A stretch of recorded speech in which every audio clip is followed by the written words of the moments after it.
Welcome back to the CoDaKrew podcast. Usually we talk about the Premier League, but because we're on international break, instead of doing a matchday episode, I think it's now a good time to take a look at some of the key, headlines, stories, developing question marks of the Premier League. Now that we are 7 match weeks in, there is a lot to talk about, and the way this episode is going to be structured is essentially we have prepared 4 questions that we are going to answer in this video. We do not know what each other's answers are.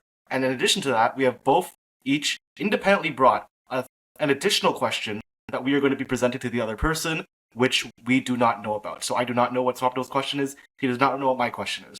So without anything else to do, let's get into question number 1. So 7 match weeks in, we are currently having Arsenal at the top of the table, Liverpool a point behind. And the question is, who right now is the Premier League favorite? Okay, first off, it's basically a 2-horse race now at this point. We can agree on that, right?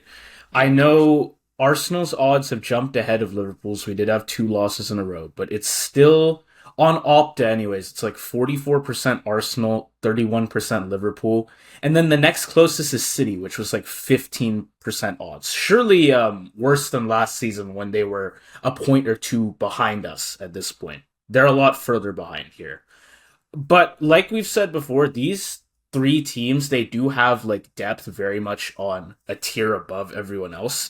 So while City might be behind Tottenham or Bournemouth right now, I think it is safe to say they'll get ahead over the course of the season. But even still, for the title, we only have 2 teams to look at, right?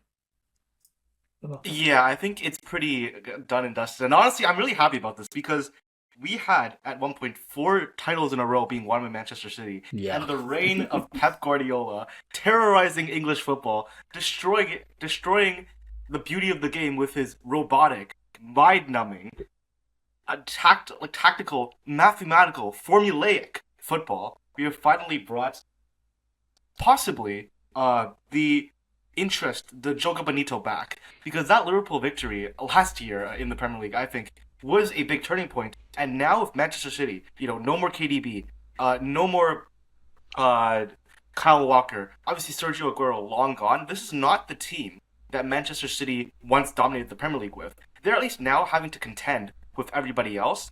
And now that they've already started the season off with quite a few slips, they're already, going quite a few points behind the Arsenals and the Liverpools. It's no longer going to be so easy for them to catch up like it was in the past. So I'm not saying that they've already lost the league because I don't want to jinx it, but I think right now if we're going to be fair about it, it's clearly a 2-horse race. Yeah. I will say that there is more competition for those top spots now, even compared to like last season, where we did have Chelsea up there. Man City shit the bed at the start, came back towards the end, but even still, we were kind of running away with it for a while. And now we have Tottenham, Bournemouth, each a point behind us, Arsenal a point ahead of Liverpool. Palace has come in now, and they are going crazy, and I'm sure we'll talk about them later. But for the 2 title contenders, though, I'm going to start with my team, Liverpool. We have just about matched Arsenal for goal scoring so far, so I think it's clear the offense is not our main issue. But while we have scored 13 goals now, and I think it was around similar by this time last season, we have let in 9 goals versus 2. So last season we were, I think, first or second at this point in goal diff, and now we're 4th. And even just saying that is still concealing the actual rift in goal diff between the top 3, which are like Arsenal, Man City, and there should be another team up there, I think might be Tottenham, and everyone else, us included. So defense, clearly I think the big change here between last season and this one. But I mean, as a Reds fan who has tuned into as many games as I possibly could live, I have some thoughts. But I do want to know first, Darian, have you seen any clear issues with the team or with the tactics for Liverpool?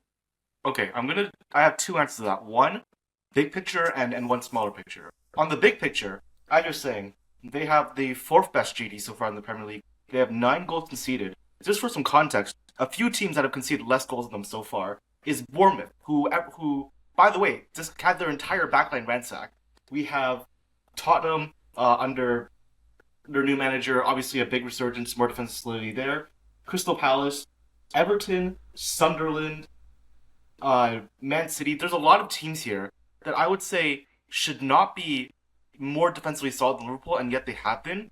And also, looking at the matches, I think if we're not going to go to the tactics, but if we're just going to look at it from a higher up point of view, last year when we were at this point, I remember we were talking a lot about how Arne Slot was an antidote to the issues of Klopp in that he Right. wasn't getting flashy wins. At that time, I remember he was winning every match like 2-0, 2-1, but it was so solid. And this year, even when he gets his 2-1 wins, even when he gets his 1-2 goal wins, I It's feel it's like with it's a like lot more and it's dangerous. always the 80th minute goal, And right? yeah, That exactly. has to come in to save us. It's Exactly. always the Arne time, and I feel like Yeah. that it's always felt unsustainable from the beginning. No, Uh, to, I absolutely agree. Yeah. to answer your question about the tactics, though, this is an issue that we were talking about from the start of the season as well when we were previewing Liverpool in that Liverpool video specifically. And when you just look at tactically, like where do the players like to be that are on or potentially on the starting lineup? You have Isak, Gakpo, Salah. They're a front three. None of them. This is not like a pal. This is not like a Eze situation. This is not a João Pedro. These guys are like out and out attacking players. They're not gonna do much to drop back. You have Florian Wirtz, who can play on the left, but he has not been playing on the left. If you can play him as an attacking midfielder, but he is more of a second striker or a false nine.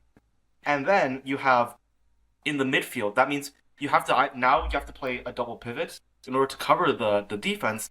But with the fullbacks, that would be Kirkez, Frimpong, Bradley, etc. Also pushing up so high, they're the two pillars of the double pivot, whether that's Gravenberch, McAllister, Szoboszlai, etc. They have to cover the work of not just the entire midfield, but helping up a lot in the defense as well, which has caused a lot of issues, especially in transition for this team. Yeah, it reminds me of like what was it, Jude last season for Madrid, who was having to cover for Mbappe and Vinny every single game because they're just like way too far up the pitch, and even up there they didn't put in work. So I remember he had like some not great stats, but what it didn't show was he was trying to cover for like two other big stars on his team. And I feel like that's kind of going here. We have the midfield, like you said, they have to cover for a lot of the gaps in the front line. I think, okay, defense wise, obviously, like you said, we're defending very poorly from the front. We already push up so high, and it leaves the center backs exposed way too often. And also, just generally, we're not defending as a unit. The shape on paper, it looks fine, but I think when the first man goes, the rest of the players don't follow fast enough, so opponents, they can grab the ball off of us, turn into space, find those easy forward passes. I remember I was saying this when we were watching the Chelsea game. In like the last past 80th minute, which is when you'd expect us to go crazy and get a goal. Or actually, not past 80th. This was kind of fixed by 80th, but it was more like just second half before that point. We were getting the ball in our half, and by the time we got to the midfield, it was gone. It was back to Chelsea. So the first guy can get that ball, but two or three Chelsea players will be on him. He'll lose it, and we are right back to defending. So, like other teams, they can turn into space, find those easy forward passes. Yeah, I don't know. We're just not cohesive enough on the transition, which And I think is part of that, by the way, is that's like when you guys have the ball, like for example, when Allison gets a goal kick, or I guess Marmar Dashvili now, uh, when he makes a pass, there's not a lot of passing lanes that are open because, like we said before, the fullbacks like to push up. Like when you're not gonna get Connor Bradley or Milos Kerkez, sitting deep and receiving the ball from the goalkeeper straight off kickoff. And so when you have the center backs, when they try to advance the ball forward, that's a lot of space that the double pivot has to carry up, that has to cover at once. And I think it makes it a lot easier for a high pressing team to deal with that, like Chelsea did. And so I think there's a lot of structural instabilities with this team. I think when you have players that are covering so much, you definitely need like not to go into Brainot terms, but you need a sense of aura. I think Gravenberch has that aura where he can cover distances, where he can force players to not take you one on one. Like as Maldini would say, like if I have to tackle, I have already failed my job as a defender. Virgil right. van Dijk, I feel like has lost that ability. I feel like he used to be someone who you did not want to go up against, but like now I see, for example, in that Chelsea match, Caicedo is willing. He sees that Virgil van Dijk is like threatening to close on him, and he's like, "No, I'm not scared of this. I'm not going to make the pass to the right." I have this. I'm going to take the shot anyways, right? I think we also saw that with what's his name, with Antoine Semenyo early on in the season. So I think there's a personnel issue here, and yeah, I think the old like the aura strategy that you kind of need to take in order to cover large distances defensively is just not working for them anymore. Yeah, personnel issue is crazy given our transfer window, but I think you're right. It I is think like, very much a personal issue. dude, I guess I think Virgil van Dijk and Mo Salah, they're like their contributions over the last few seasons has been so understated, and now that they're having off years, which is not to say that they're washed or anything because it's only been a few games, it's just like right. it's coming out of nowhere. Like Liverpool's completely not expected this Yeah, this drop it's off in form. falling apart, honestly. Um, I do think another thing that stands out to me is our build-up play from the back has become a lot more hesitant without Trent. Trent used to be a fucking cheat code for us, man. Like the way he was able to progress the ball. And so now that his contributions, which I'd also say were like pretty understated because he was with us for a while, and he was, I would say, a very important part of our backline. Now that he's gone, like I said earlier, we can get one or two passes on the ball, and it can very easily be nicked off of us, and we'll be right back to defending again. We are having a lot of trouble progressing the ball. Maybe having to resort to long balls more rather than like slow progression up the pitch. And though you can talk about like Salah being washed or 009, Lil Uzi Verts, I think it is honestly impressive that the offense has done what it has and like scored as much as last season, given those issues getting good passes up the field. And I think a lot of the rhythm issues, honestly, are up to how much we've rotated so far.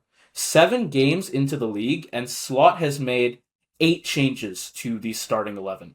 I know he wants to test lineups. He wants to avoid burnout. I know we have a lot of new players to try and bring in, but I think it has meant that there is no rhythm defensively. No one's quite sure who's starting where, especially at right back and in midfield. I think it is fixable once we lock in like a consistent 11 and the new signings up front settle down a little. Hopefully, we see some actual GA contributions from Verts. I think the press will naturally tighten up as well. But like we just have to find our best 11 and hope those some of those issues fix themselves. Because for now, moving players around constantly is not going to do us any favors with regards to structure. I mean, I agree with that, but I just think on some level, the tactical issues that I'm seeing with this slot team really remind me of later stage Klopp, and some of that will be fixable as you figure out the personnel as you get a consistent starting 11. But some of it, I don't think will be unless like Arne, swallows his pride and either and benches like one of Gakpo or Verts. I just think that lack of defensive solidity is going to continue to be an issue for Liverpool. Yeah, no, we have too many players who are playing mediocre right now. So I think we do have to make a decision somewhere. I know we've got big ass transfers, and it will be an embarrassment to the club. Like if we have to bench what 110 million pound Verts to like You're already get benching 90 million pound Ekatike, yeah, and that was the plan exactly. from the beginning, right? So Exactly. So we have to make roster changes. Like I just said, we need a consistent roster, but also the rosters we're putting up now aren't quite working. So we will need to tweak just a bit more. Probably we might have to deal with this like poor team dynamic for a couple matches more. And yeah, like you said, we will need to take a big player and put them on the bench, have them swallow their pride a bit, and hopefully in like a couple matches time everyone will be doing a little better. The chemistry will be a bit better. Yeah. honestly, that's a really good point. I think like that's sort of we're basically saying to Liverpool right now, you are the new Man City with the amount of money you're spending every year. Like you're acting the way Man City is. So if you want to win like Man City, you have to be able to sign an $100 million player, and then a few games in the season say no, we'll bench you because you're not like our superstar. You're not special. You're Yeah. just a cog in the machine. I think As you know, as dehumanizing it is, if Liverpool want to build their club this way, they have to be robotic about it. Yeah, I think we're not used enough to like spending this much money. Over the past few years, it hasn't really happened. Now we have all the fucking we've been talking about the Coutinho money invested into Palantir, triple its value, and we Invested into spent it all in Nvidia, one season. But invested yeah, into it's gold.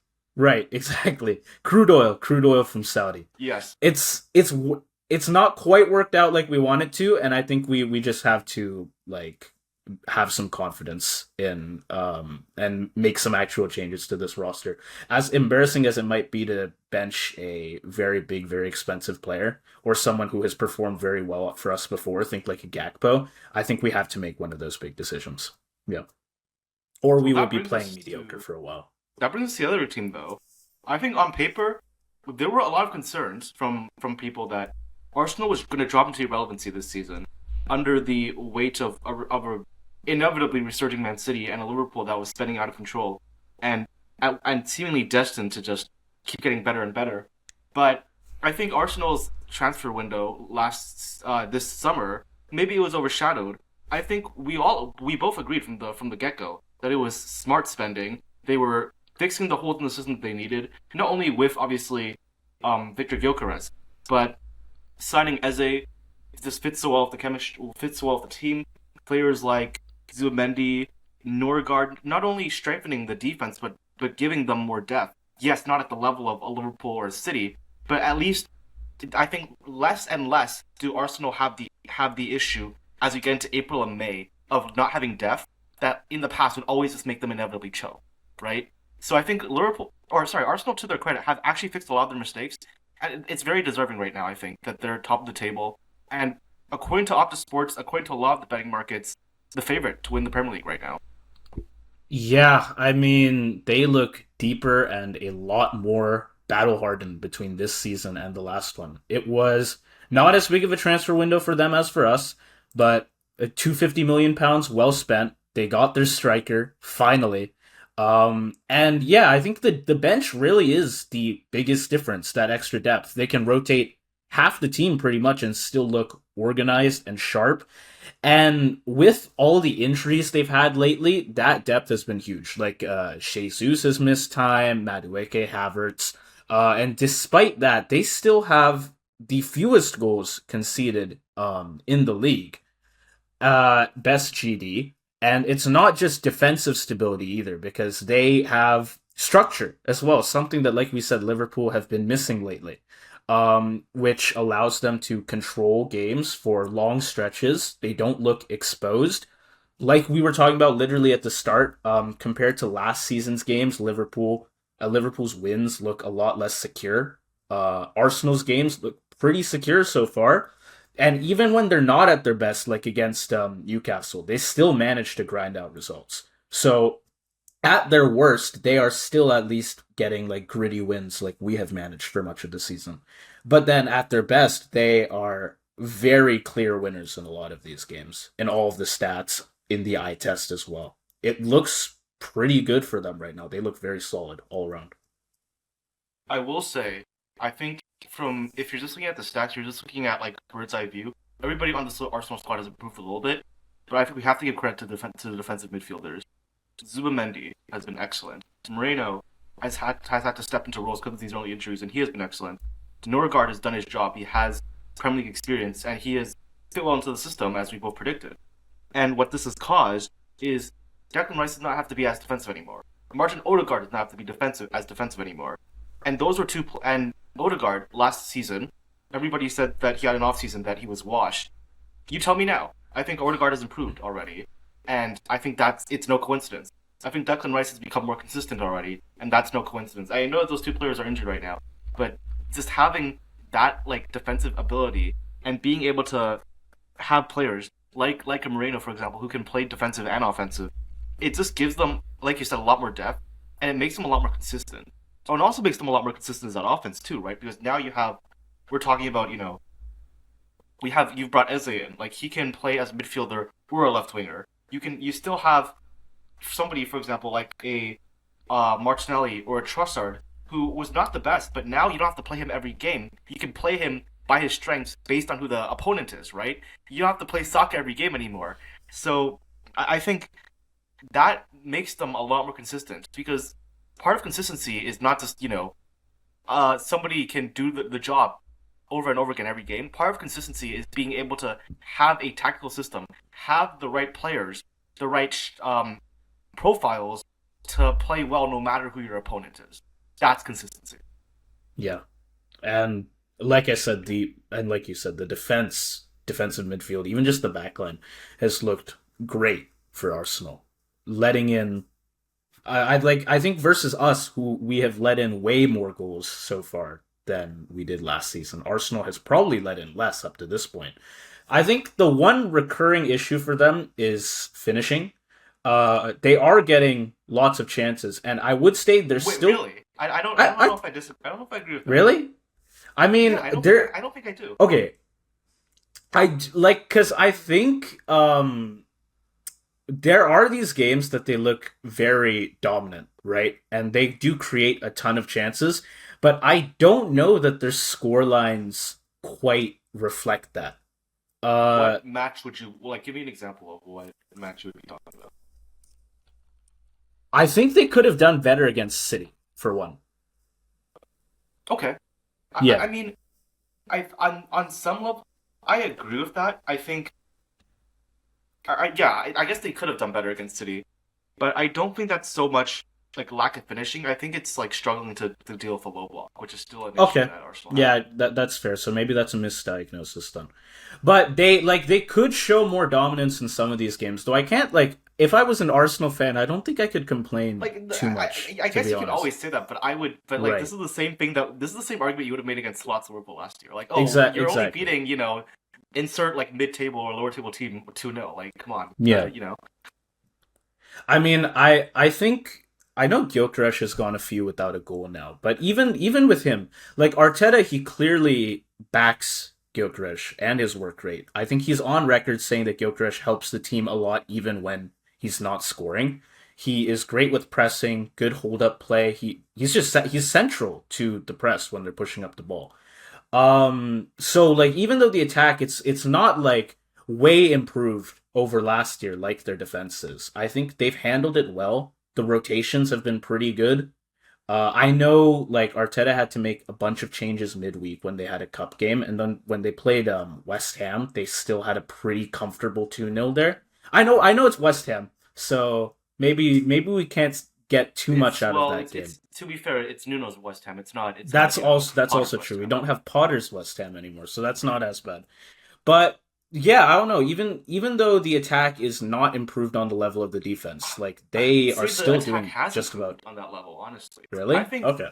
Because I think what Arteta said about Gyökeres is actually very true, and I think that's the thing that this is the thing where I'm not accusing you of this, but low-level fucking TikTok commentators will not understand about Arsenal's system.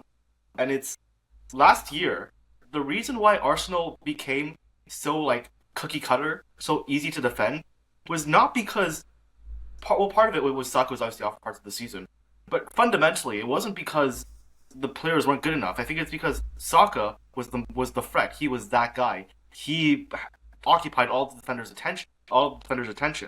Now, when you have two or three players that can do that at all times, because not only is Saka world class, Gyökeres is world class, Eze is world class. Now, the defense cannot allow Gyökeres to have a run into space where there's only one defender blocking him. Right now, you have to put an extra man on that. Now you have to put an extra man on Saka. Eze, yeah, and you got Eze to do and with that as means when Martinelli runs to space, he's now open. Now, when Trossard runs to the space, he's open. Trossard and Martinelli didn't all of a sudden become world classes here. It's because the pressure has been let off of them, this is the Kawhi Leonard effect for the Raptors that one season. Yeah. How did Kyle Lowry become an all-star level starter player? What happened? Right. No, I honestly have to agree with you with all of that there. They have just better personnel. And so now everyone can honestly play better. I'm thinking back to the Raptors, bro. Fucking Siakam. Dude, Siakam was a beast. Yeah. We thought Siakam was this guy's an all-star starter. Where did this come from? Yeah, so now we have we have two big signings in the front line, and they have like you said, really pushed up the rest of the roster up there. Dude, Arsenal, honestly, what can you say? They look like the most balanced team in the league right now. They are offensively very strong, defensively, I'd say pretty elite. Like midfield, you can't complain about like Zubamendi, Moreno, like you said, they've been putting up better performances as well. And they are deep enough not to have too many problems getting through the season either. Like, they've had injury crises before, but like so far what we've seen with their injuries, they have managed very well with rotations and whatnot. So EFL, FA, Prem, Champions League, they can probably manage all of it. I think the big question here is, and I do think that like comparing these two teams as rosters, Liverpool at top form is better than Arsenal at top form. But Yes. we're obviously not at top form right now, so I think the big question is just how long is that going to take for us I to think recover? if we're going based off top form, there's an argument that City is still the best team. Yeah. Okay, yeah, that's And- also true. I think that's just like with this fixture congestion that happens in the Premier League anymore. I don't even think that's like I don't think top form is even like a realistic aspect. Yeah. anymore. You can have a You have to generational rotate all the time. you can have a player have a generational season like Mo Salah did last year. You cannot rely on a team to have a generational performance anymore, I think. Yeah. And I think like to even put this at a broader point, I think this is why we don't see like teams dominate through like the UCL anymore like we used to. Like we don't see there's no more like Real Madrid, dynasty where they win it 3 years in a row. It's just not possible anymore, I think. Or at least very difficult in this version of modern football, I suppose.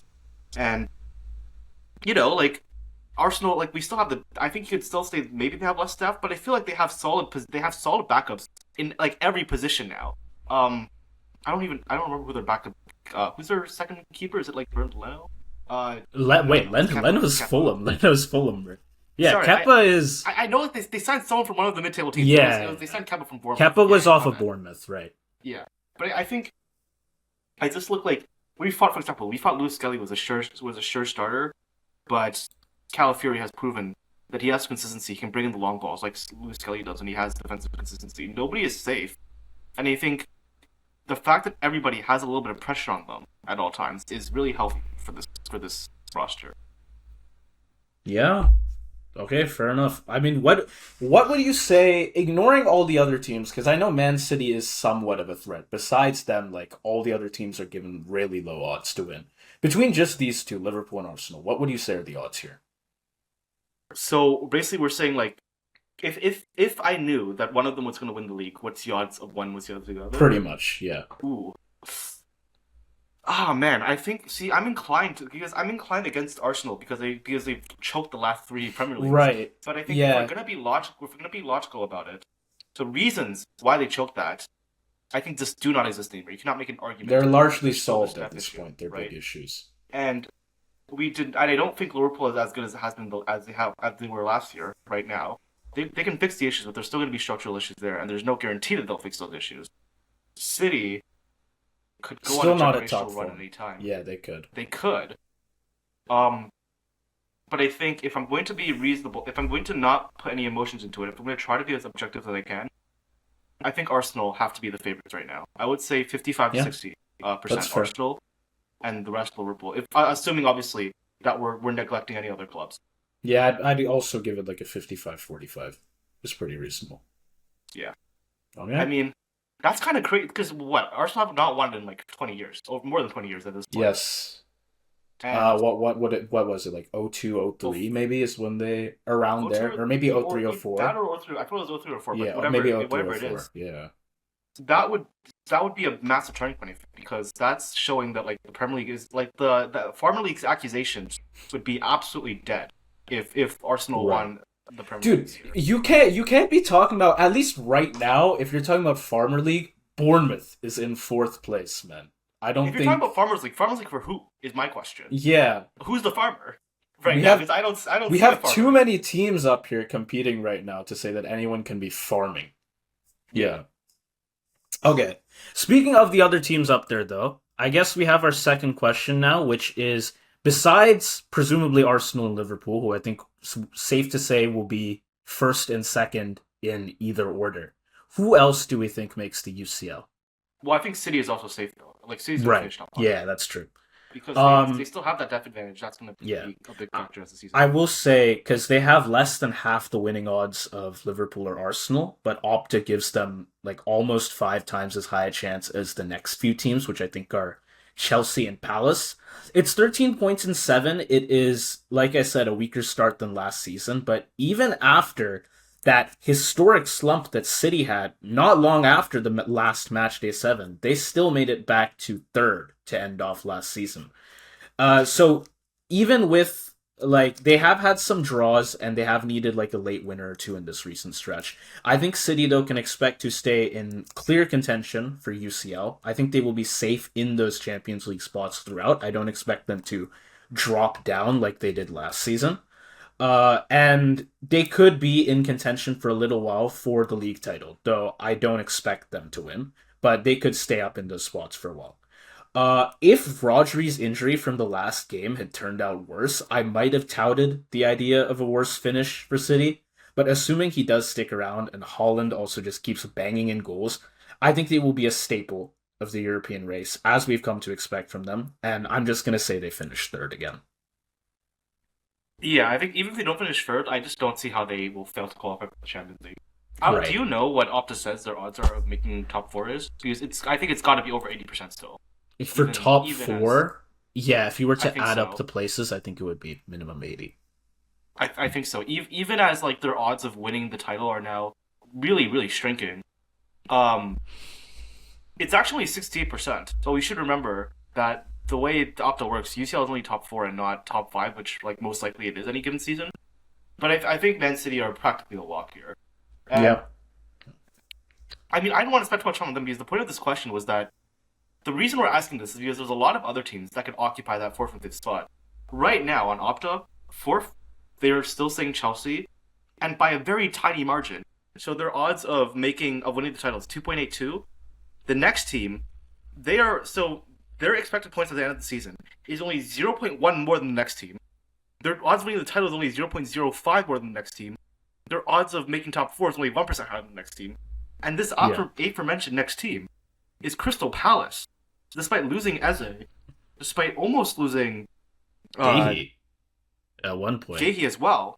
Yeah. They only lost their first match of the season last weekend, and they have looked incredibly solid.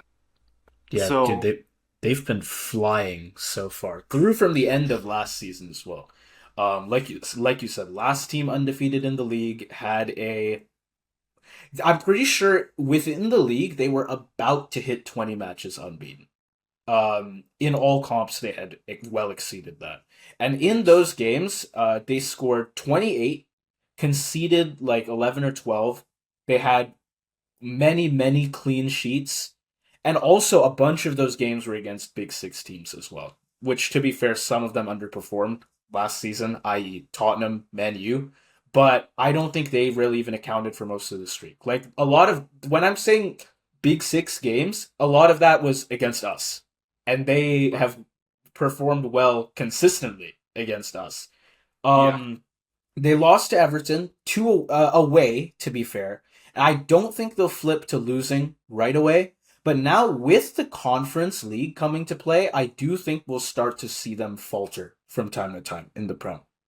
Unless they drop out of the Carabao, because I've said it many times before, like Liverpool, Arsenal, Man City, and maybe you could say Tottenham, but probably not Tottenham, have like a roster well above everyone else in regards to depth. I think And Tottenham do on paper, but the injuries with look very low injuries in is the yeah, midfield right with now. injuries kind of screws them over. But Palace, I just don't think they have the roster to manage like Prem Conference League, which they're just getting back to European football for the first time in so long. And then also like domestic cup. So I feel like they have to give up Wait, have one they of been in Europe those. before this year? I thought this was their first year. Is it their first year in Europe all time? Oh yeah, because they didn't win Yeah, an because they honor don't. at all in so Yeah. long So before I would that. imagine that this has Yep, got to be before their the first FA. time. Yeah. So okay, it probably is then. I think they will still very much be in the running for Europe, and I could see a tight spot, a tight race for like fourth and fifth, like we had last season. with the fifth place spot. As they are now, though, like given that they've performed very well, they've made a great base for themselves. But like now that we have more games coming in and the schedule is starting to get more and more congested, I think they will start to taper off.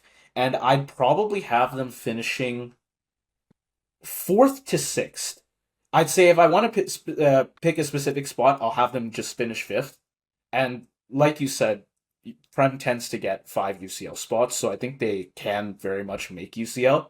But they do still have to contend with like Spurs and Newcastle could probably get a comeback, or maybe even Villa because they do have the roster once they get into form. So they'll be able to make Europe off league placement, unlike last season where they needed a cup. But I just don't think they'll be like completely safe in the Champions League spots. I think anywhere from fourth to like eighth or ninth, honestly, is very reasonable for this Palace squad. And I think if I had to bet now, based on basically what you said, with like they've obviously lost a lot of depth in the offense. They're still dealing with some injuries in the midfield. They never had all that much depth in the backline, to be completely honest with you. I think they're gonna finish sixth. I think there's two other teams besides the big three that I just have a little bit more faith in right now, and I think one of them, I'm gonna say it now. I think Chelsea. We should still anticipate to make a UCL slot, even though they've lost a lot of their defensive depth at this point. They're basically playing. They have to play a fullback as center back right now with all those injuries. They still have so much quality. They still have a lot of depth in every other position. Whereas, like, you can't really say that about like any of these other teams, I feel like. And with a lot of these other teams that were doing really well last year faltering off, like obviously Villa have faltered off. Everton and Brighton have not shown yet, at least, the consistency I think to contend for these places. And yeah, I don't really know who else you could really put up there. Like Brentford, obviously, I don't think is the same team as last year either.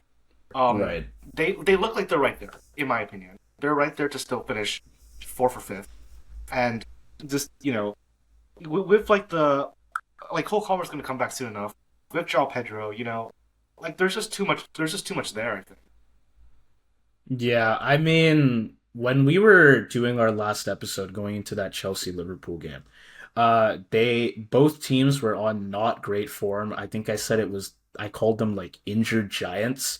But then like you need to have context for Chelsea's games, which the Brentford draw I can't really excuse, but they lost to Man U, but they were down to 10 men. They've had injuries. They lost to Bayern, but like I don't know that you can ever really doubt Bayern. And honestly, their underlying numbers for Chelsea are not terrible. I think I've seen some models that have them even near the top of the league, like in second place in expected points. So the numbers, like the stats are not bad. But I will say like Maresca wants this very controlled style with them, short passes, long balls, minimal long balls, structured build up. But then like that predictability has hurt them at times. You have teams that can figure out how to man mark the build up, force players wide, hit them on the counter, and then occasionally we do see individual errors that just undo their defensive structure, which not much the manager can even do at that point. But even still, like Maresca, he's clearly learning, he's adapting, and we saw real tactical flexibility, like against that in the second half against Brentford. They moved to a back two, they pushed some players higher, and just once the attack develops some more fluidity, and maybe we see guys like Lavia, who was great last season and in the Club World Cup, get fit. Just somewhat better performances from each of the individual players, I think the system will click a lot more. They have the talent, obviously. They have a smart manager. I think they just need a bit of time to work out chemistry. Kind of like Liverpool. Their issues are perhaps not as deep running as ours. But it's really injuries. That's true. And let some players get back. I think when Lavia and Cole come back, that is like the part of the season where teams start faltering off because of lack of depth. That's when Chelsea's gonna start rising. Not to the top, because the title is gonna be out of reach for them by then. But that's when they climb their way up, and I think at the end of the season they'll find themselves in that position.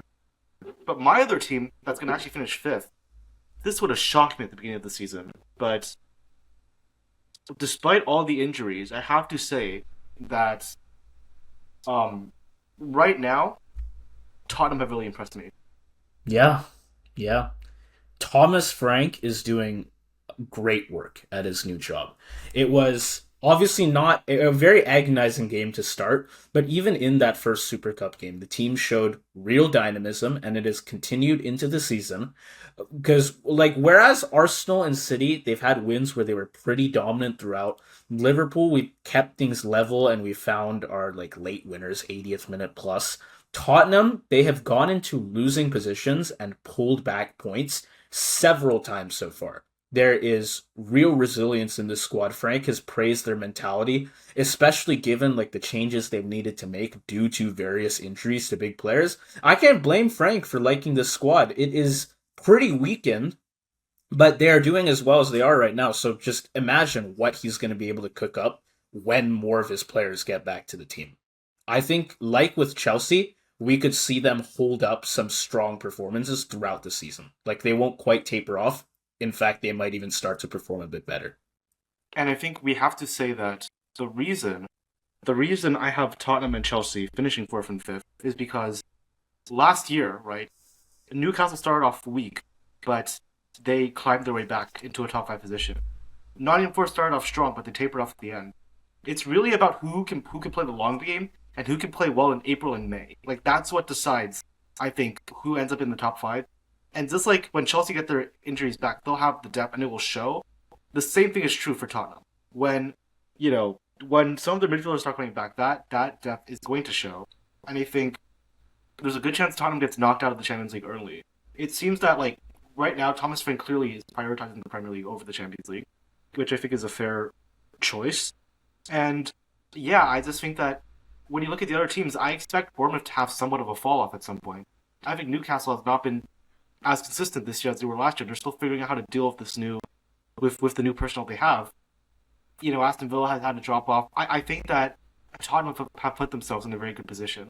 I know Opta has their odds of finishing top four at only 16%. They're only expected to finish eighth this season, but I think a lot of people are underestimating Thomas Frank right now. Yeah, yeah. And like with Chelsea, I think a big issue for them and for Tottenham, probably their main issue is those various injuries up front. Madison, Kulu, Solanke, Kolumuani, all sidelined. So it's maybe a little hard to say how Frank will play or how well he'll do when he has like his full attack. But he does have most of his defenders, and they've looked more solid under him. Guys like Romero and Poro and VDV. So again, seeing what he has accomplished with this backline, I can only imagine what Frank might be able to do with his full attacking lineup. And so I don't know if you had Chelsea for Tottenham fifth or the other way around. For I me, Chelsea I for think Tottenham fifth. Yeah. okay, yeah. I think fifth is a quite reasonable prediction for where the Spurs team will end off. I think I said Palace fifth or sixth earlier. I'd You have Palace say fifth. yeah. If I had to choose between these two teams, I'd probably put Tottenham ahead. Just because, again, going back to roster and assuming Tottenham, So is your top four? I'd have Palace sixth then. My top four is it's still just like Oh, Arsenal or Liverpool, then Man City, then Chelsea. all right. That's the top four. I think fifth for Tottenham is good, just assuming that their players start to come back, and it could be that like as it's possible that as players come in, they actually have more issues because it does seem like they've gotten into some good chemistry right now, and I don't know if they'll be broken up, but I think much more likely is just they perform better as guys like Kulu or Madison come back in. So I think fifth is fair for them, and I'll say sixth for Palace. But I could see those two flipped around. Yeah, I would say again, like I think it's very narrow between all of these rosters. But I would just say like, yeah, I just have to give it. I just give it to like the teams that have depth, the teams that have like players that can be consistent. And I think like Tottenham backline has really shown that they're going to be in it because Poro, like as you said, Poro has been amazing. Van de Ven, I think, also has improved this season. Vicario Yeah. at times last season was not consistent, but this season he has been. So I just think Tottenham have put themselves in a great position, and so I think, yeah, that's how I see it. Like I don't see Bournemouth or Newcastle. I think they're on the outside looking in right now. I think same thing for Everton and Brighton, and Yeah, Yeah. Villa's like well off right now, so they have Villa much work to do. has really put themselves in a bad position at that with that start. But yeah, you mean that puts Tottenham where they are. And that brings us into our third question for this episode, and that is how many new teams are going to survive the drop this year? Because in the last two seasons, all three teams that went straight up went straight back down. Last season in particular, there was not even. It was very clear that they were going to be relegated by like February or January. But this year so far, Leeds and Sunderland have been off to a flying start. Burnley has not been great, but it's certainly not clear that they're absolutely cooked so far. And with teams like West Ham, even Nottingham Forest, even a Brentford, and especially a Wolves, looking on the drop right now, I think there's a good chance a few of these teams can take advantage of that. Yeah. I mean, I'm gonna start with Sunderland. They have been the revelation of the promoted sides this season. What is it? Ninth with 11 points from 7 games, which genuinely impressive for a team that came up through the playoffs. We should not forget. And I know many times now we've brought up that stat, which is teams that get 11 points in 10 games always stay up. For the last 10 Prem seasons, that's been true. I think like earlier than that is when someone had broken it.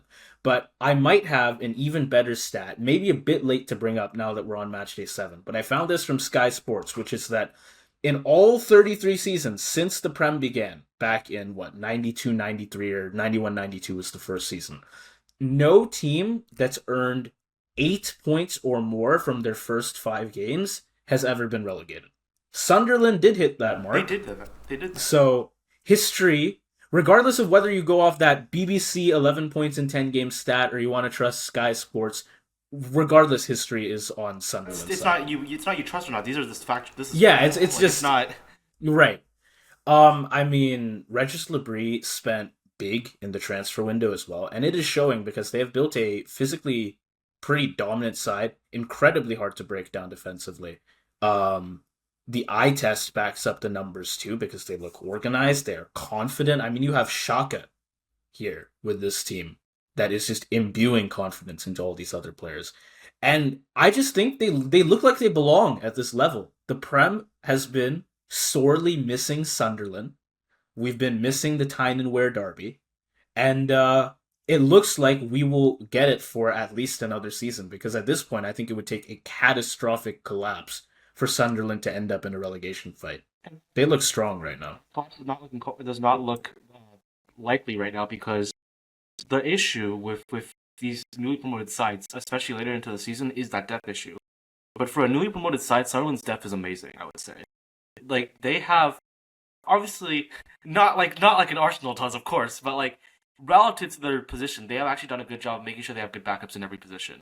And it's shown because like while Dennis Churkin, Habib Diarra, Reynoldo was suspended, Mukiele, Dan Ballard, etc., etc. So many players have been suspended or injured at points of this season, and yet this team has had this consistency already. And I think the fact that they've been so unlucky and still been able to play like this, I think that really shows that they have the longevity.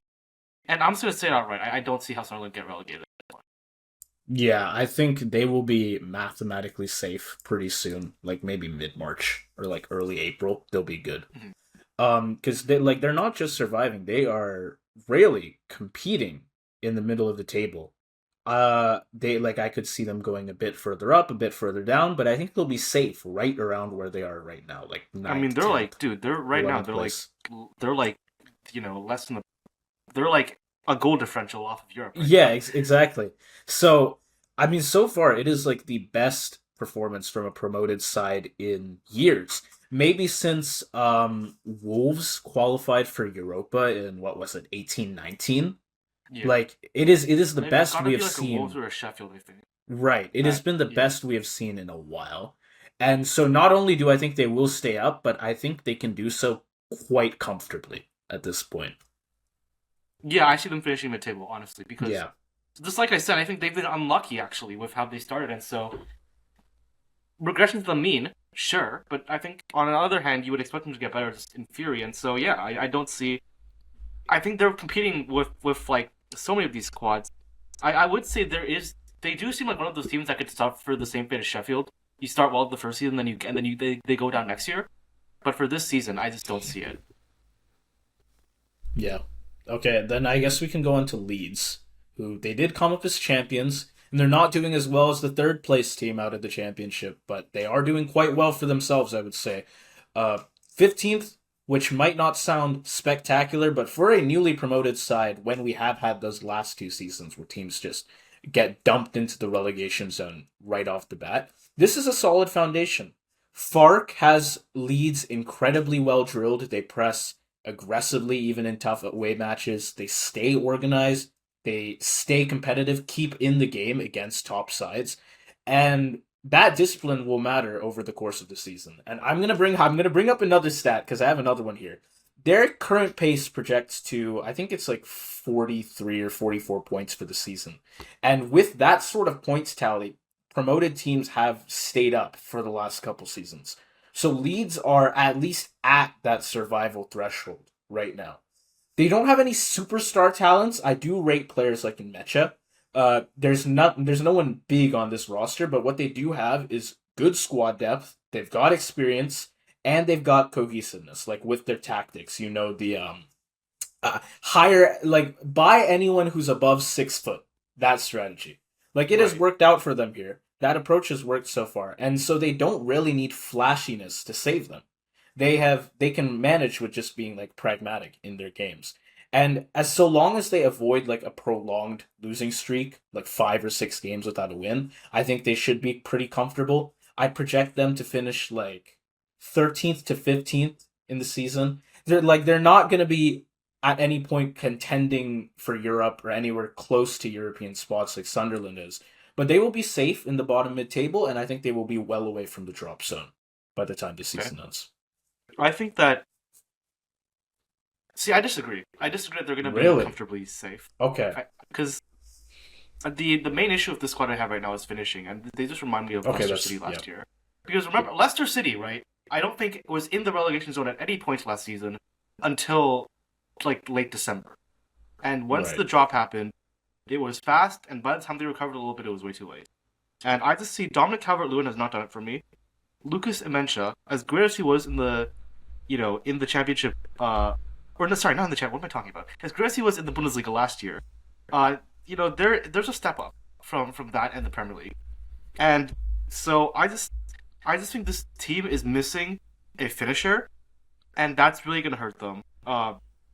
That's really gonna hurt them as the season goes on, and as they need somebody just to be all reliable for them. Because I'm also looking at the other teams, right? In order to stay up, you have to have 3 teams that are worse than you, right? I think we're basically assuming that Burnley is going to be one of them. I think you can easily say Wolves is probably going to be one of them too. But then West Ham we can talk about Nuno coming in, but right? the thing is, because of Nuno, I don't know that West Ham will do that. I think Forest, we'll talk about them too, but I think they're not going to. I don't think they're going to be relevant. They're not going to stay down there forever. Yeah, that's. And then what? Brentford, Fulham. Like I don't see who else can you rely on. Like one of those teams has to really, really falter for Leeds even to stay up. Let alone like finishing 13th to 15th would be basically doing better than all of them, right? So I just don't see it. I don't see it. I think it's going to be a big question mark whether or not they even stay up. Okay. Did I say 15th? So maybe 16th is a better placement then. I am still pretty confident that this team can stay up. Maybe I just have to stick to my guns because I know I had them staying up when we made that table video at the start of the season. I did too, to be fair. Right. But like I do think Leeds at least have a quite good shot of staying out of relegation. If not, like when I was talking about 15th or 16th, then 17th. Maybe they stay off by one place. But sure. I think one team that is not going to be comfortable at all throughout this season is... Stick to your guns right well. I just want to make it very clear. For me, they're not staying up. For me, they're finishing each other. Okay. But one team that I don't think will have much of a shot at all of staying up is Burnley. They are in serious trouble right now. Not only are they sitting in the relegation zone, but they are showing all the warning signs of like a fucking Ipswich, where they can just no, that's a perfect fucking comparison. They are Ipswich. They can really throw games away right at the end. Yes. Like we had that Burnley Liverpool, and then it's just Sobo. I don't know that they can do much against that, but even still, like they cannot stay in these games all the way through. Like being in a game for 90 minutes against even maybe like mid-table opposition is their problem, and I don't know that that's going to improve much throughout the season. I think they're basically going to finish bottom two. Like, I'm very confident Okay, in that right yeah. now. They're not bottom two right now, actually, but I think they will finish bottom two because the same issue I had offensively about Leeds, I have about Burnley. I think they have shown an inability to deal with injuries. Like we talked about how Sunderland was good at dealing with injuries. They are not. They're just not. Early in the season, when I think it was Maximus Stev who had an injury or suspension. I don't remember which one it was. Really early in the season, the defense could not recover without his presence. And even now when he's back, like he's taking too long to get back into rotation, back to form. At least for the standards you would need to stay up in the Premier League. And looking at the opponents that Burnley have to beat, like I don't see Wolves coming back up, but like again, West Ham's gonna get better, Forest's gonna get better. Brentford, Leeds, I still have them higher up than Burnley. So I just don't see. I don't think there is a pathway for Burnley right now. And I will say, if Burnley do stay up, then that's an indication that all three teams will stay up, and that hasn't happened in a long time either. Yeah, yeah. Dude, the defensive issues are alarming with this team. 15 goals in 7 games. Only Potter's West Ham have been leakier at the back, and that is not company that you want to keep. And offensively, they're Absolutely nearly not. as bad. They've scored like second or third lowest in the league. I think Jaden Anthony has almost all, if not all, of Burnley's league goals. Uh, I don't think any other player He on the has team. he has more goals than the rest of the team combined. Right. I think no other player has scored more than once. It is just not. It's not Absolutely. sustainable. It's not sustainable. The underlying numbers are not good. Their expected goals total across all these games, I think it's rock bottom of any team. So they're not even creating like quality chances here. They have overperformed their XG, so it's possible then that the goals dry up even further. I think it will drive him further because the only reason it's staying as good as it is right now is because Gene Anthony is having a generational run right Right. now. Yeah. I don't know, like, what is there for Scott Parker to do? He has to fix essentially both ends of the pitch. And right now, just everything points to Burnley being the one promoted side that goes back down. It's unfortunate for them because it happened 2 seasons ago, right? And they didn't seem especially strong back then either. In regards to whether they were going to stay in the stay at up top in the relegation fight. They looked not great 2 seasons ago. They look not great now. And I'd say they're about 70-30. Or not even not 70-30. Like I'd give it an 80-20 to get relegated. Unless something changes very dramatically in the next month or so. I say 80-20 sounds about right to me. I think there's a good chance they'll finish last still. It's gonna be Yeah. a slingshot like shitting competition against between Wolves and Burnley because unless Wolves gets like has something dramatic change, I don't see how they're gonna stay up either. Like I know they're not one of the newly promoted teams, but it's been the personnel is just not there, man. Hwang Hee-chan has not been that guy. Okay, I'm sorry. Strand Larson has not been that guy. Like this team and their midfield is so bad. They're like Wolves' Yeah. midfield is actually terrible. You can make an argument that it's worse than Burnley's, honestly. But again, it's like Wolves is not the kind of company you want to be keeping this season in any stat, really. Like their attack has been neutered. Their defense is also shit. Their midfield is also shit. Like their whole The midfield roster is is bad. like shit squared. Right, their whole roster is bad. Wolves' one competitive advantage is gone. And if you are being compared to Wolves, that is not a good sign right now at all. Because they have The nothing one good going like for them. the one thing they have going for them is their coach Victor Pereira can give them height points and aura. So Wonderful. you know, Yeah, maybe it's not maybe they'll be back in 2 seasons times, but I think Burnley and Wolves are safe to say going down this season. maybe. Yeah. Maybe, but Strand Larson and Hwang Hee-chan are fucking out like this season. Oh yeah. If they go down, they're like goodbye, never seeing them again.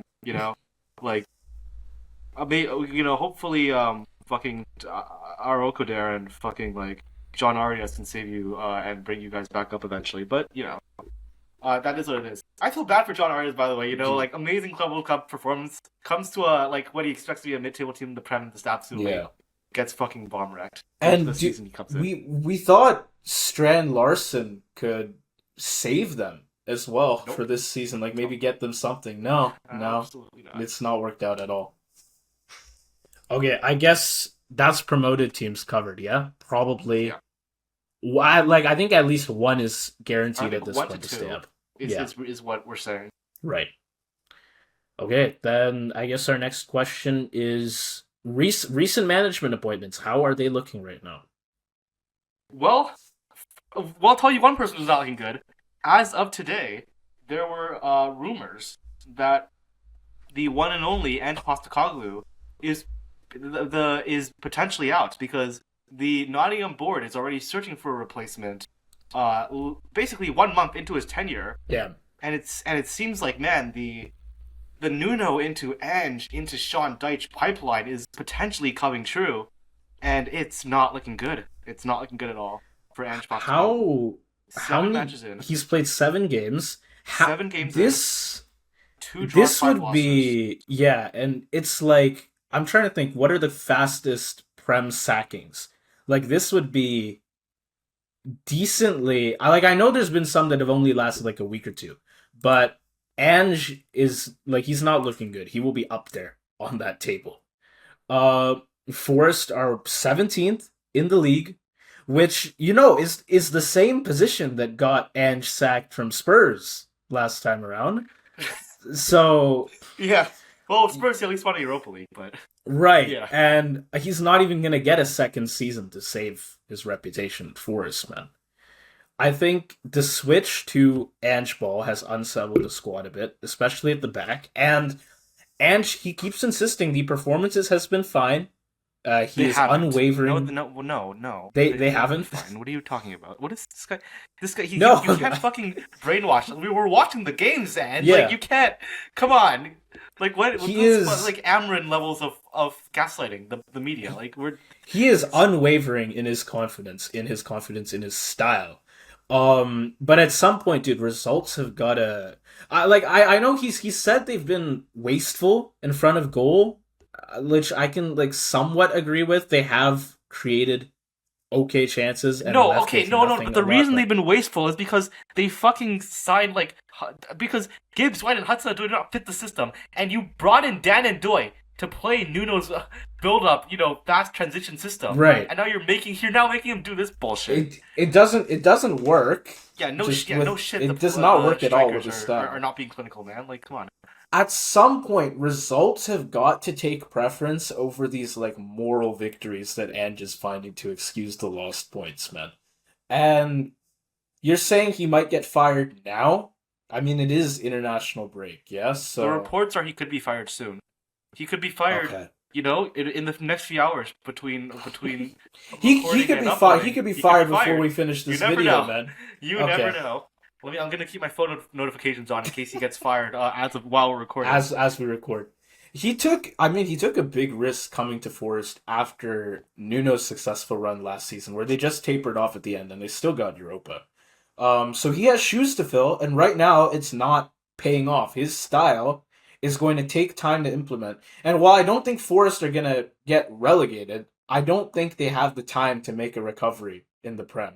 They're already out of the League Cup, which they're not going to relegate because they're going to bring in the anti-relegator himself. I'm not going to let us get relegated. I brought Burnley to a Europa League. How many signings, how many managerial signings can we possibly have in the first half of this season, man? Where is Dyche right now, by the way?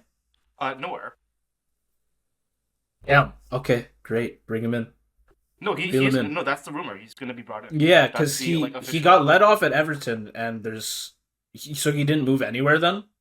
No, he didn't move anywhere. Is he the front runner to replace Ange right now? Yes. Then okay. So for context, as we're recording this, Ange is by far the front runner to be the next manager to be sacked, which is fucking crazy because Ruben Amorim is still managing Man United.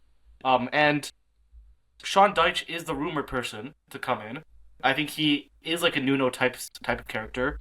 It would fit well, you know. Again, I made it. I'm sorry, I'm not going to do it twice.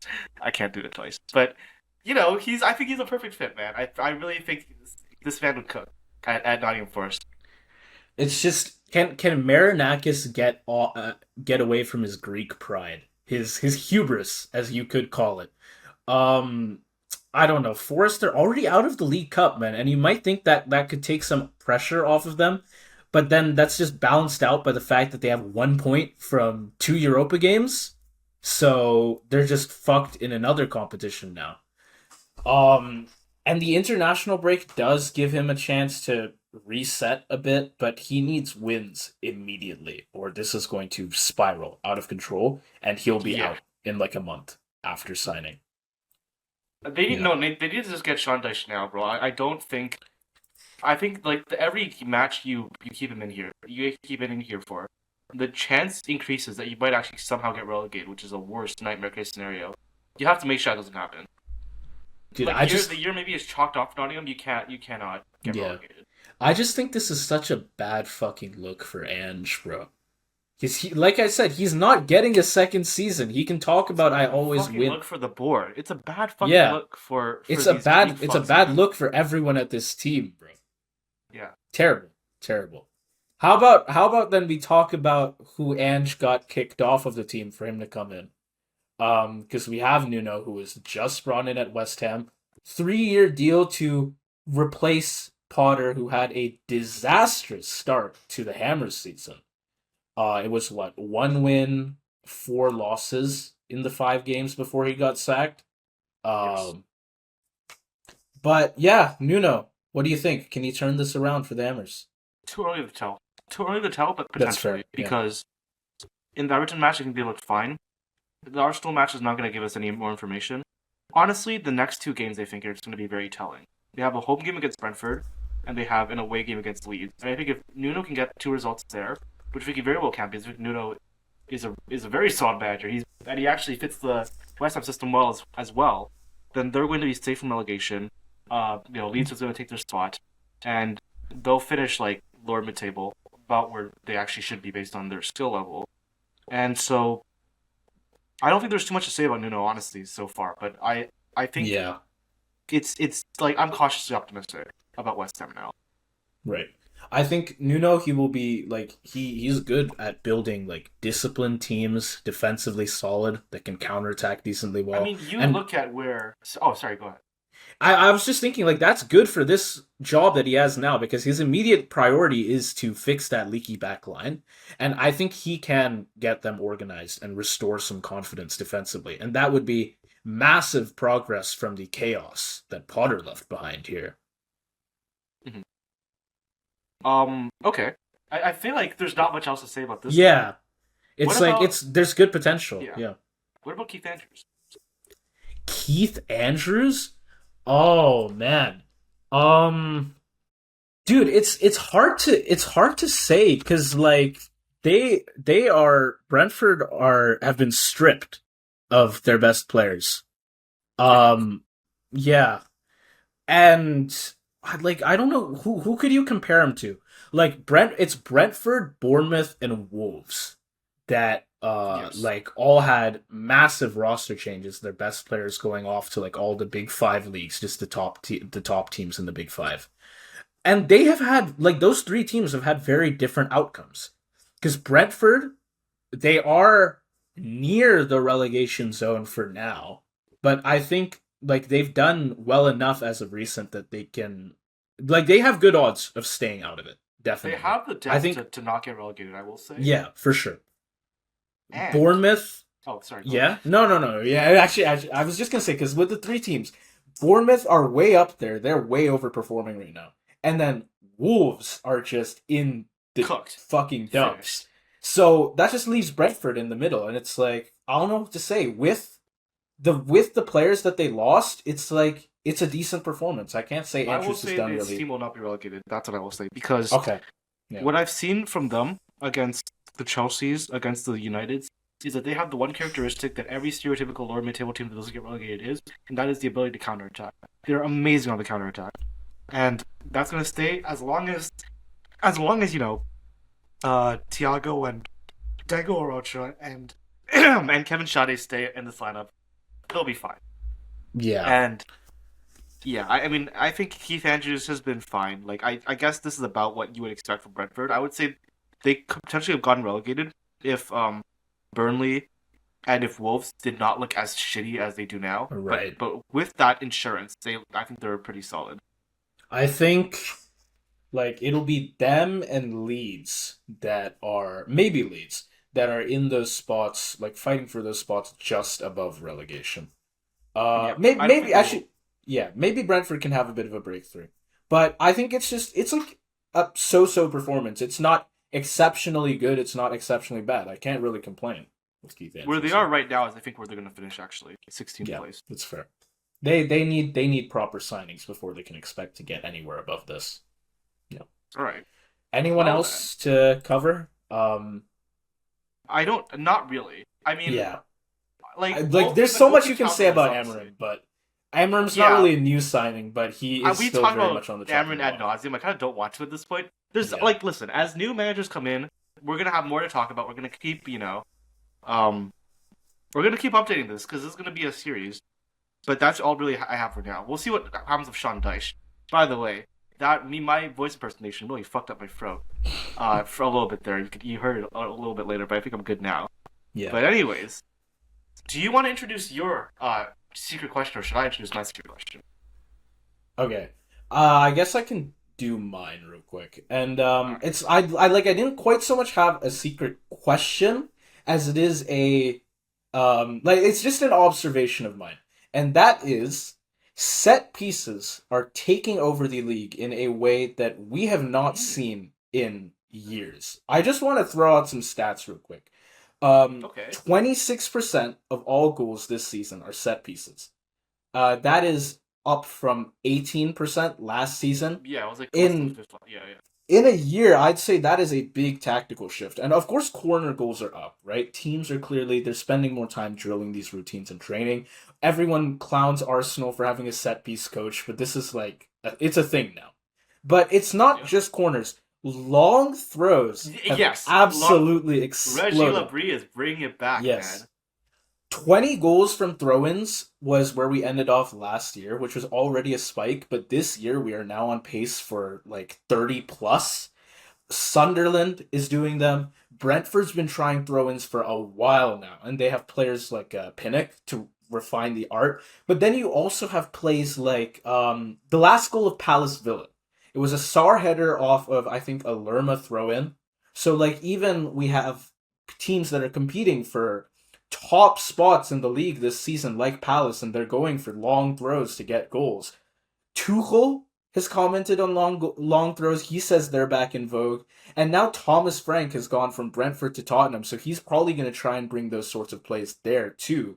I'm just thinking, how crazy is it that we could be like on a trajectory now back to the late 2000s, that Stoke Rory Delap era, and how much more interesting games might be to watch with teams actually having to think about long throws as an option to attack with and to defend against again. What I will say, what I will say is, there's the common, there's a common, adage, as in football, as in life as well, of the pendulum. When when football swings tactically in one direction, there is a breaking point at which it has to swing back the other way, and I think that's what we're seeing right now with set pieces. I think this is a way for the smaller teams to stay competitive, and in the Premier League, there's always been creativity by the mid-table teams to stay up, and that's what we're seeing again. And honestly, I'm very happy about it because some people will say that this is like ruining the game and we're going back to the old Brexit style football, but I want to see unpredictability. I want to see creativity. Like I don't want this one way to win. This is the like commentary I was making about PSG when they won the UCL.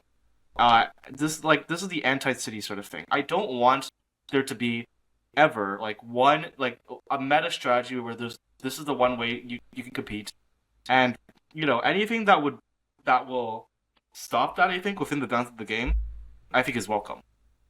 Yeah. And I mean, I know because Arsenal and Chelsea are like skewing the entire league's numbers upward for set piece goals. I gave that 26% stat. I think if you remove their goals, it would be more like 20%.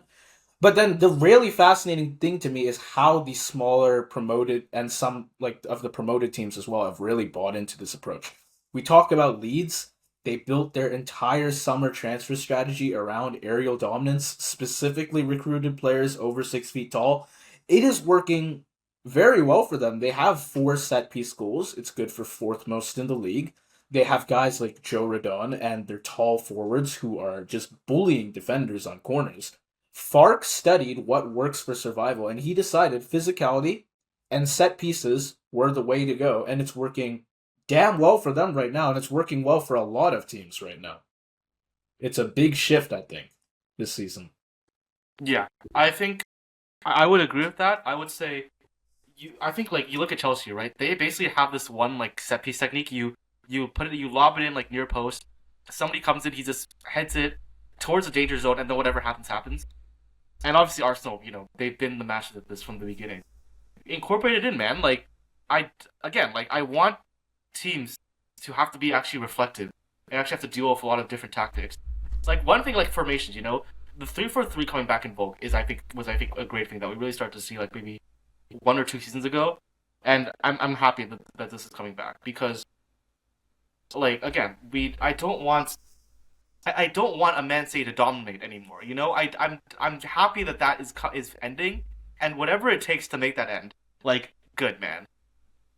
Yeah. I think just what we have to see now is whether like defenses can catch up and adapt because elite teams are getting caught out by these routines now. Pep has said he feels overwhelmed by aerial pressure in recent matches. I think Slot has been really honest about looking for some new attacking patterns as the league evolves. This possession football era that has been dominated by coaches like Pep, I think we are starting to see it give way to something more direct. And it is very exciting to see. But with that said, I do want to hear what you have to say, what your topic is. I have a simple question. I have a very, very simple question. And I'm not sure how you're going to feel about this, but I don't feel like I'm seeing enough people talk about this. It's very simple. Is Antoine Semenyo world class? Whoa. Okay. I mean, dude, because the most, like, immediately, of course, I'm going to think of that first game, man, right? Yeah. Against us. Oh, fuck. Because he brought back momentum for Bournemouth practically all on his own. I mean, well, like, there are other strong players on that roster, but I don't think they would have a comeback to 2-2 without Antoine Semenyo in that game. Absolutely. Right. So he's in like flying form right now as well. Honestly, like I don't know how long it'll stick around. Maybe it's like a Jeremy Lin sort of thing, bro. But but right now, oh my goodness. Maybe for those who know, maybe this is Antoine's sanity. But for now, I think yes. That is a very fair thing to say. To call him world class. 2 things I want to say about this. One of the there's a stat called usage rate that no one really cares about. One of the players that had the best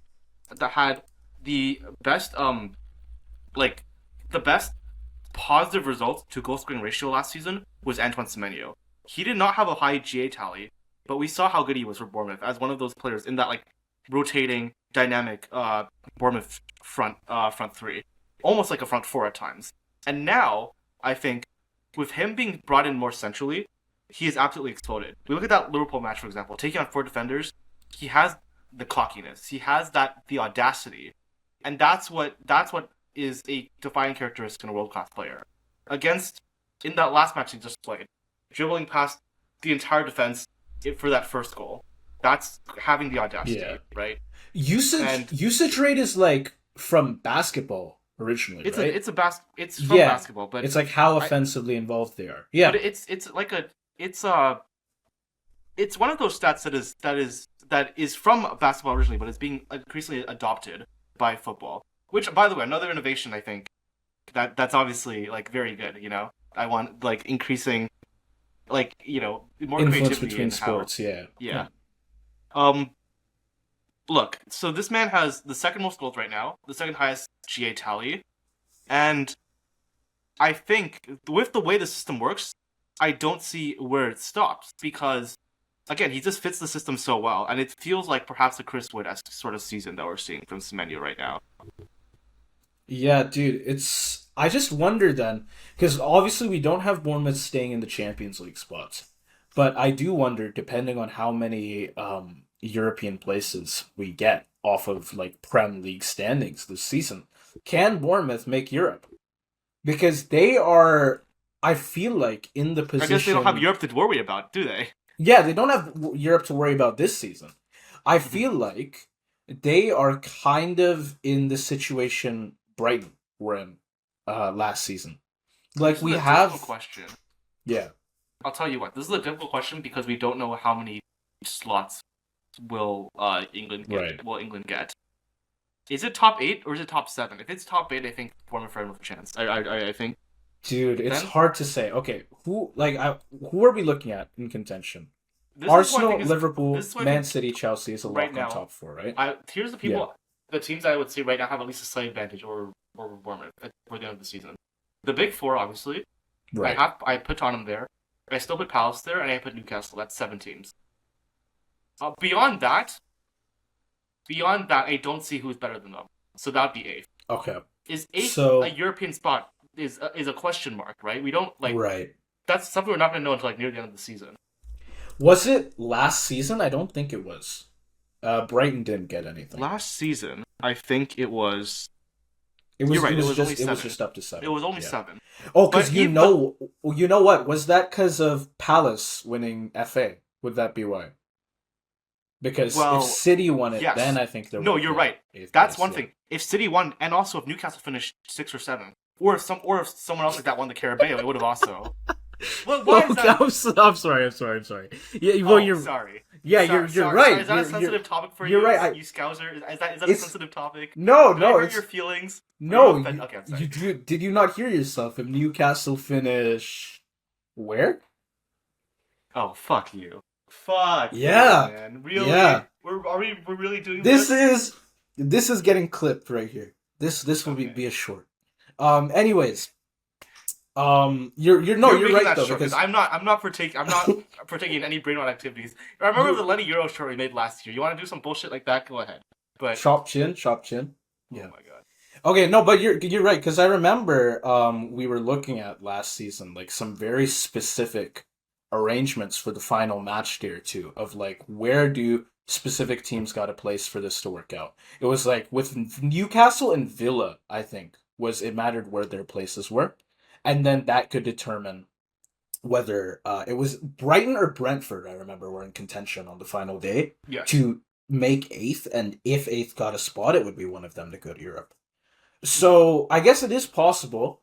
Now, do Newcastle or Bournemouth get 7th?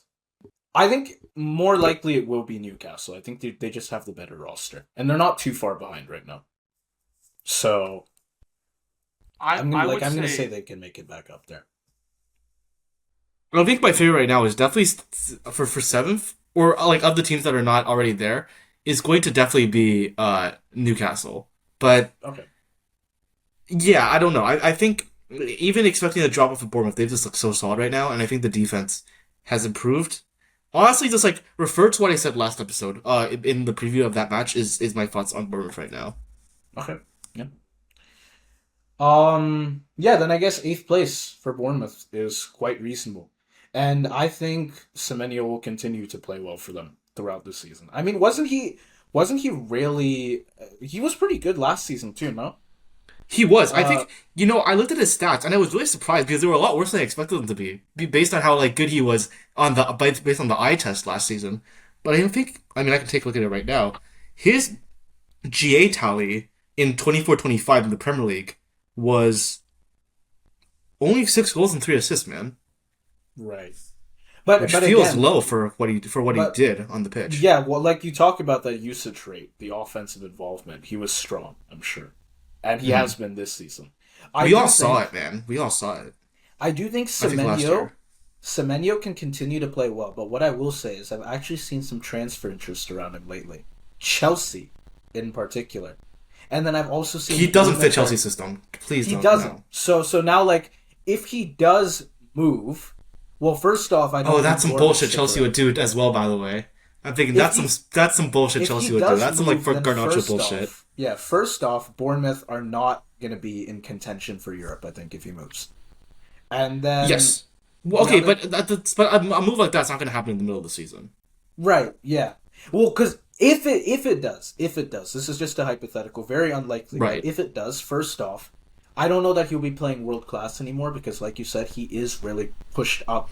He is pushed up by that system that he's just perfect for at Bournemouth, and that's not going to be the case at Chelsea. And then also Bournemouth are like maybe regress to just mid-table, and they're not going to be in contention for Europe.